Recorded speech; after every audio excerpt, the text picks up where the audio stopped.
ओम शांति। आज 10 नवंबर 2022 के साकार मधुर महावाक्य हैं। आज सतगुरुवार वरदानी दिवस है।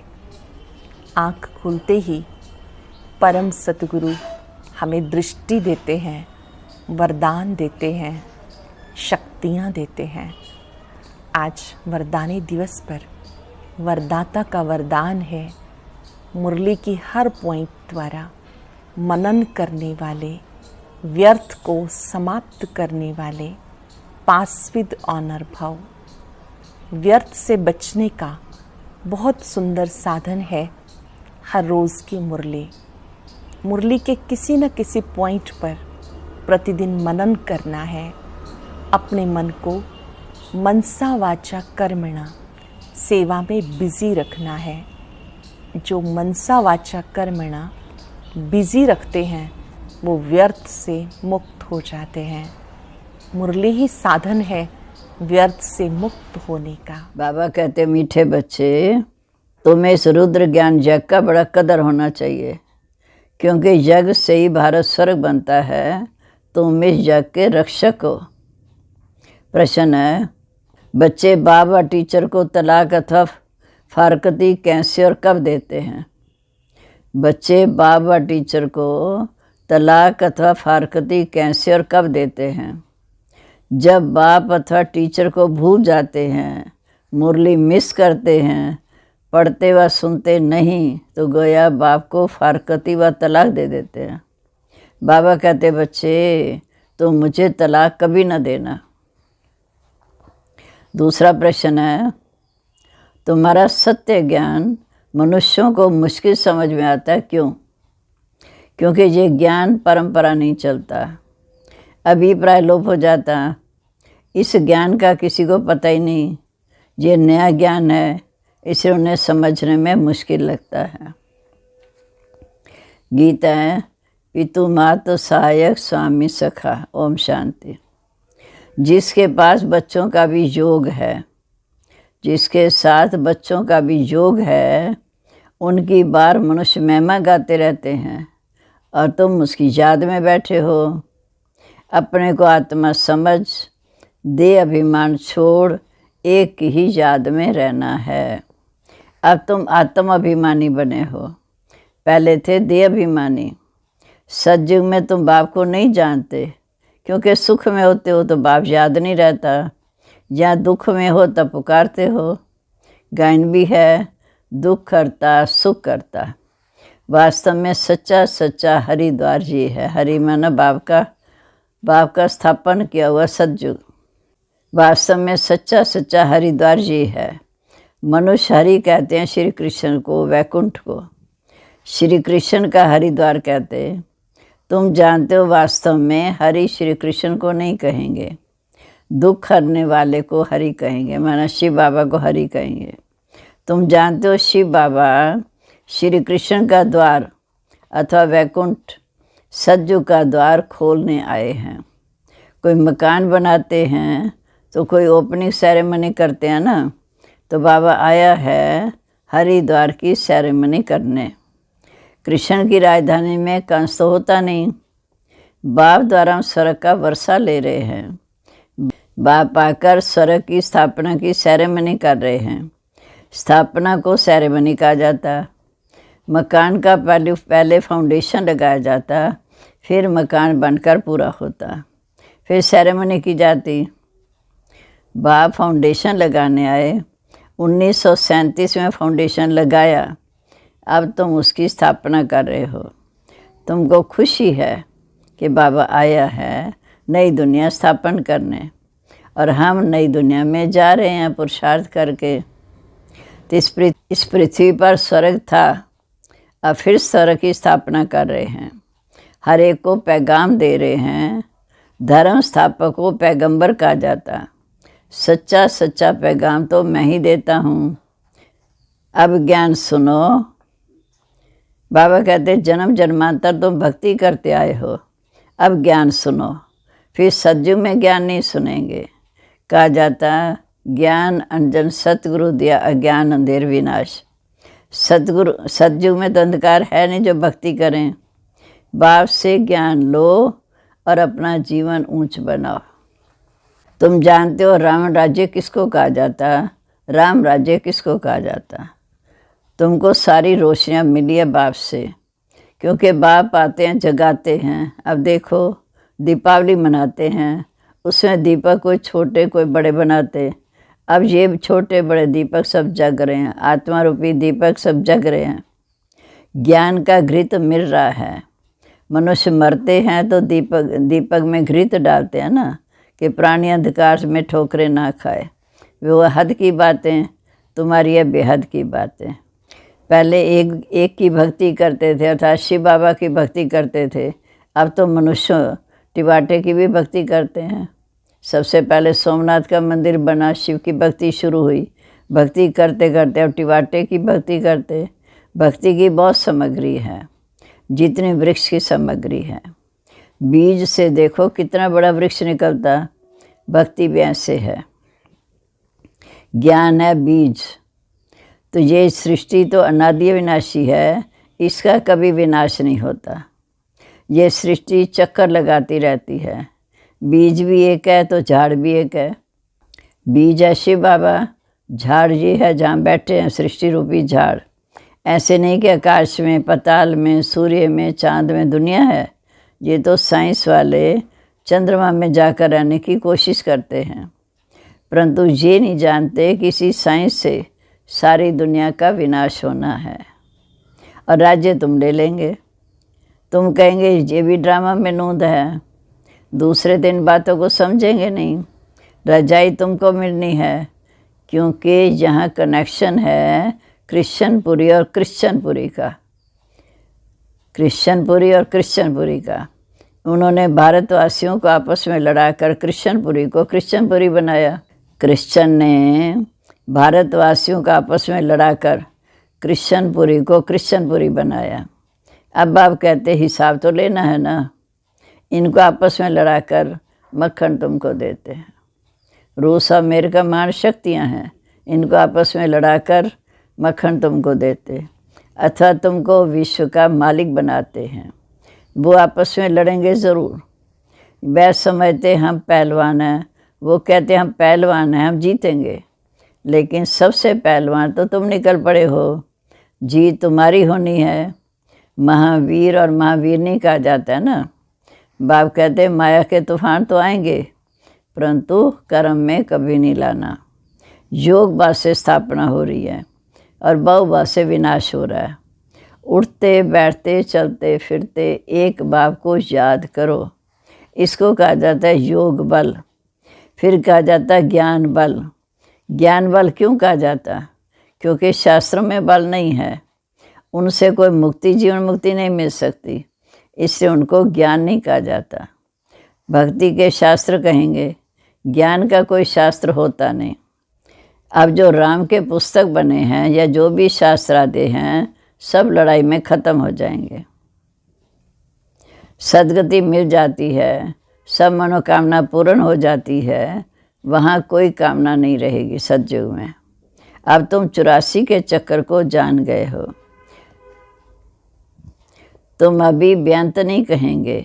व्यंत कहते हैं नास्तिक को, कहते हैं गॉड फादर, परंतु नाम रूप देश काल कर्तव्य को नहीं जानते।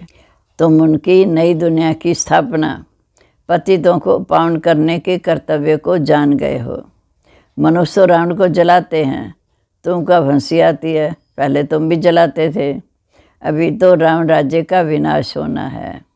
फिर आती है दीपावली, मानव विकारों का विनाश होना। फिर आती है दीपावली, जहाँ वहाँ तो घोर सोच रहा होगा सतयुग में। उसको राम राज्य कहते हैं। कहते तो सब हैं राम राज्य चाहिए, परंतु राम राज्य को जानते नहीं। अब तुमको ज्ञान मिल रहा है तो राम राज्य ट्रांसफ़र होना है राम राज्य में। उससे पहले तुम जाएंगे रुद्रमाला में, शिव बाबा के साथ परम धाम शांति धाम में। ये जो इस्लामी बौद्धिक की आत्माएं हैं, ये रहेंगी मुक्ति धाम में, जब तुम्हारी सतयुग की प्रारब्ध शुरू हो जाएगी। जब सतयुग की प्रारब्ध पूरी होगी त्रेतांत तक, फिर भक्ति शुरू होगी। फिर द्वापर को राम राज्य कहा जाता, क्योंकि अपने देवता धर्म को भूल गए हैं। ये परिवर्तन होना ज़रूर है। मिसाल बढ़ के झाड़ का देते कि बच्चे जानते हैं आदि सनातन देवी देवता धर्म का फाउंडेशन प्राय लोप हो चुका है।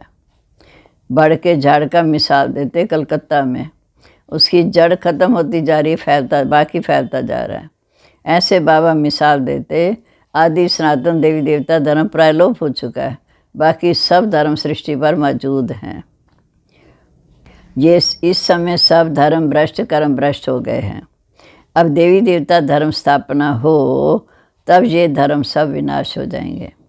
कहते भी हैं अनेक धर्म का विनाश एक सत्य धर्म की स्थापना हो, जहाँ वर्षा पाने का तुम पुरुषार्थ कर रहे हो।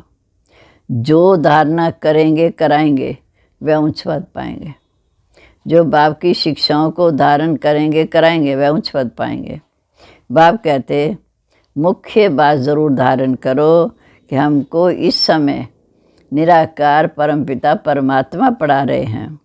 श्री कृष्ण नहीं पढ़ाते। चित्र भी बनाया, एक तरफ श्री कृष्ण का चित्र, दूसरी तरफ शिव का चित्र। फिर पूछना है क्या बताओ गीता का भगवान कौन? जज करो। तुमको समझाने में बहुत सहज होगा कि गीता का भगवान श्री कृष्ण नहीं है। तुमको मालूम है कि गीता का ज्ञान फिर से बाप आकर दे रहे हैं। कल पहले भी दिया था, फिर दे रहे हैं। गीता में भी है कि गीता का ज्ञान फिर से सुनाना पड़े।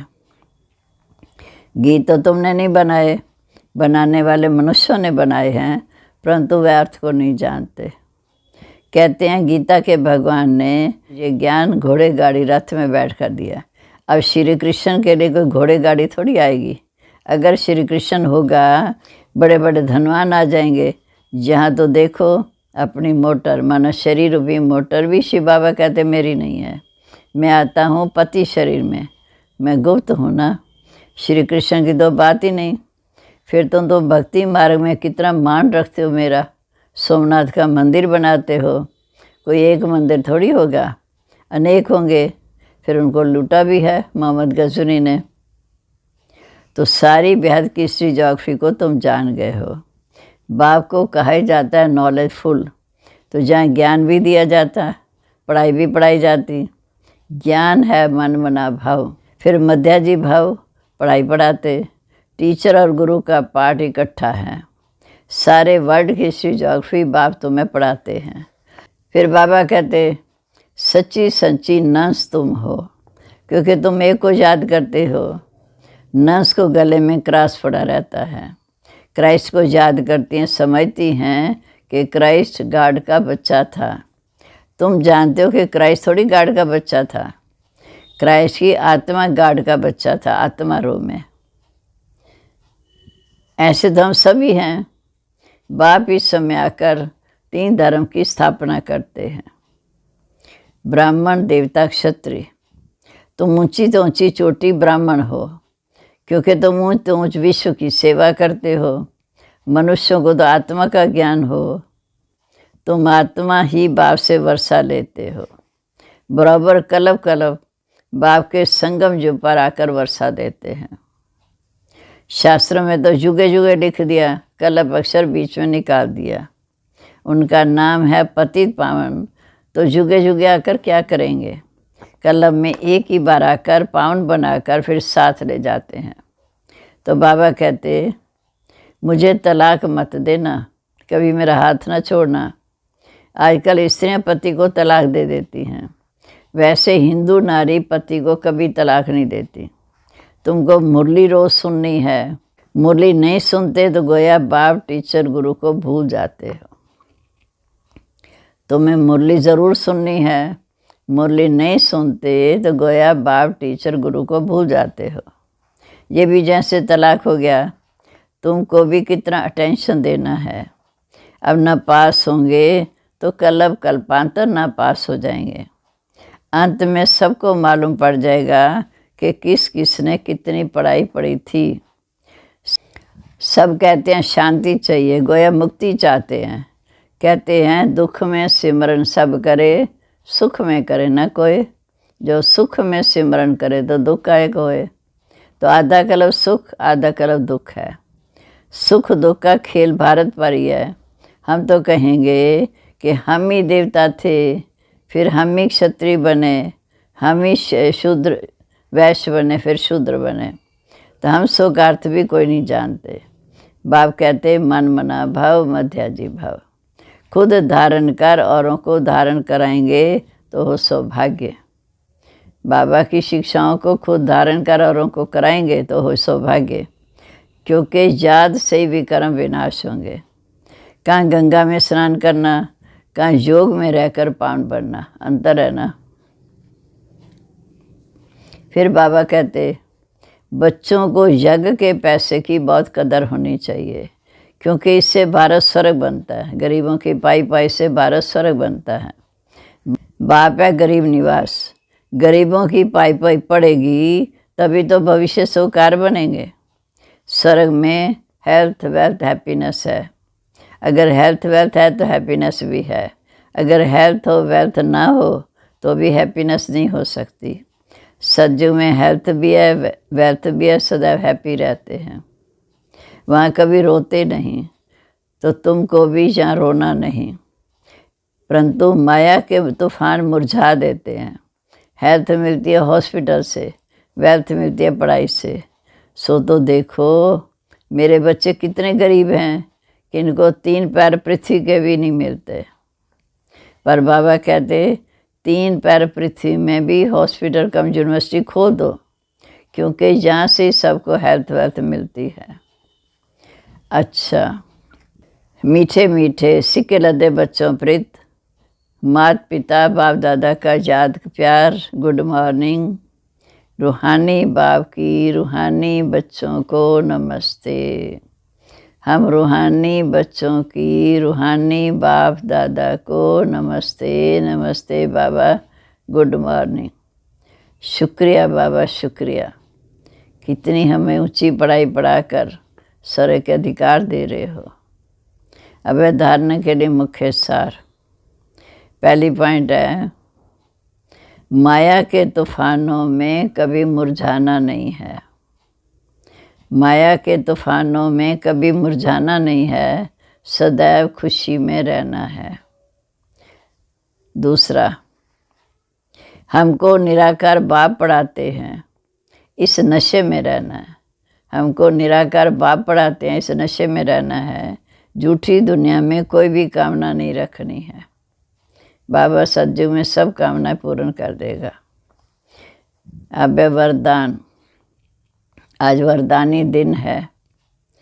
बाबा का वरदानी हाथ सिर पर रखते हुए ये महसूस करेंगे, हर रोज़ की मुरली के साधन द्वारा, हर रोज़ की मुरली के साधन द्वारा व्यर्थ को ख़त्म करने वाले पार्श्वितानर भव। हर रोज़ की मुरली मन को बिजी रखने का साधन है। हर रोज़ की मुरली मन को बिजी रखने का साधन है। मुरली की कोई भी पॉइंट पर मनन करते रहो तो मन बिजी रहेगा और व्यस्तता खत्म हो जाएगा। मन को मनसा वाचा और कर्मणा सेवा में इतना बिजी कर दो जो व्यर्थ संकल्प के लिए समय ना बचे, तभी फाइनल पेपर में पास विद ऑनर हो सकेंगे। अगर व्यर्थ संकल्प चलने का अभ्यास होगा तो समय पर धोखा खा लेंगे। स्लोगन है, प्लान को प्रैक्टिकल में लाने के लिए बालक और मालिकपन का बैलेंस रखो। प्लान को प्रैक्टिकल में लाने के लिए बालक और मालिकपन का बैलेंस रखो। और अब सुनते हैं आज का अव्यक्त ज्ञान मोती।